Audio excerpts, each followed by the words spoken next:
ফয়সাল, হ্যাঁ বলেন। আজকে কি গরিবের তরমুজ কি বাজারে উঠছে? হ্যাঁ হ্যাঁ। কোন জায়গায় উঠছে? তুমি কি লই দেখতে পারবা? কি তোমার লাগে যাওয়া লাগবে গরিবের তরমুজ নিচেতে?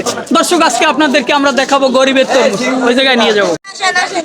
চলো চলো চলো চলো। তো দর্শক, আমরা ফয়সালের সাথে সাথে আসলে যাচ্ছি। যাও যাও যাও যাও, ফয়সালের সাথে সাথে যাচ্ছি গরিবের তরমুজ দেখতে। ও সামনেই আছে। কি ফয়সাল, তোমার গরিব কই?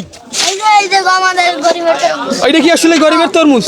মানে এটা গরিবের তরমুজ হয়েছে কি, এটা তুমি কইতে পারো? হ্যাঁ। কি জন্য হয়েছে? ইদান এটা একটা কম দাম আর ওজনও কম, গরিবে কিনে খাইতে পারবে। ও সুন্দর, আসলে অবশেষে আমরা গরিবের তরমুজ পেয়ে গেছি, মাশাআল্লাহ। তো এই একজন পাশের দর্শক আছে। ভাই, আপনি কি গরিবের তরমুজ হিসেবে আসলে কি আপনি কতটুকু যুক্তিযুক্ত? এটা কি আসলে গরিবের তরমুজ বলা যায়? আসলে গরিবের তরমুজ বলা যায়। তো গরিবের তরমুজের ব্যবসায়ী হচ্ছে এই আঙ্কেল।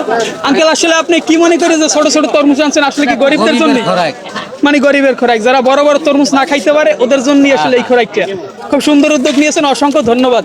তো ফয়সাল, তোমাকে গরিবের তরমুজ দেখানোর জন্য অসংখ্য অসংখ্য ধন্যবাদ। তো আসলে আশেপাশে আছে বাজারে গরিব নাই। তোমার সামনের নেক্সট ভিডিওর প্ল্যান থাকবে কি জানো? বাজারের ভিতর দিয়ে ডোল পিড়িয়ে 3 জন গরিবদের 3টে তরমুজ কিনে দেওয়া। সামনের ভিডিওতে কও যে সামনের ভিডিওতে গরিব খুঁজিয়া 3 জনের 3টে তরমুজ কিনে দেবো ইনশাআল্লাহ। ইনশাআল্লাহ। 3 জনের 3টে তরমুজ কিনে দেওয়া। কয়টা তরমুজ? ইন্ডিয়া। 3টা। কয়টা? ইন্ডিয়া। 3জন গরিব বিচরা বাজারের ভিতরে 3 জনের 3টে তরমুজ কিনে দেওয়া। ওকে, হাত জায়গায় দেখাই দাও ইনশাআল্লাহ। ইনশাআল্লাহ। ওকে।